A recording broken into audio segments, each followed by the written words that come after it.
میں بہت سارے ایسے نیک طبقے کے لوگوں کو جانتا ہوں کہ جنہوں نے دنیا کے لیے جدوجہد کرنا چھوڑ دیا تھا، اور وہ سٹرگل نہیں کرتے تھے، وہ معاش کے لیے کوئی جدوجہد نہیں کرتے تھے۔ تو دوستو، میں نے خود دیکھا کہ وہ جس طبقے کے ساتھ تعلق رکھتے تھے، وہ جس جماعت کے ساتھ تعلق رکھتے تھے، اور جو تھوڑا بہت دین پر چل رہے تھے، دوستو انہوں نے وہ دین پر چلنا بھی چھوڑ دیا جب فقر نے ان پر ڈیرے ڈالے، فقر نے ان کا رخ کیا۔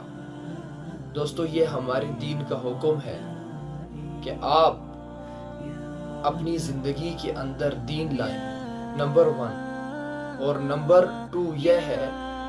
کہ آپ دنیا کے لیے جدوجہد کریں، اپنے دین کو بچاتے ہوئے، یعنی ایسی جدوجہد نہیں کرنی کہ جس سے آپ کا دین ضائع ہو جائے، جس سے آپ کا ایمان ضائع ہو جائے۔ ایمان کو باقی رکھتے ہوئے، اپنے پاس رکھتے ہوئے دنیا کے لیے جدوجہد کرنا، یہ بھی ایک دین ہے۔ اسی لیے میں اپنی ہر ویڈیو میں دنیا اور آخرت دونوں کی بات کرتا ہوں۔ صرف میں دنیا کی بات نہیں کرتا،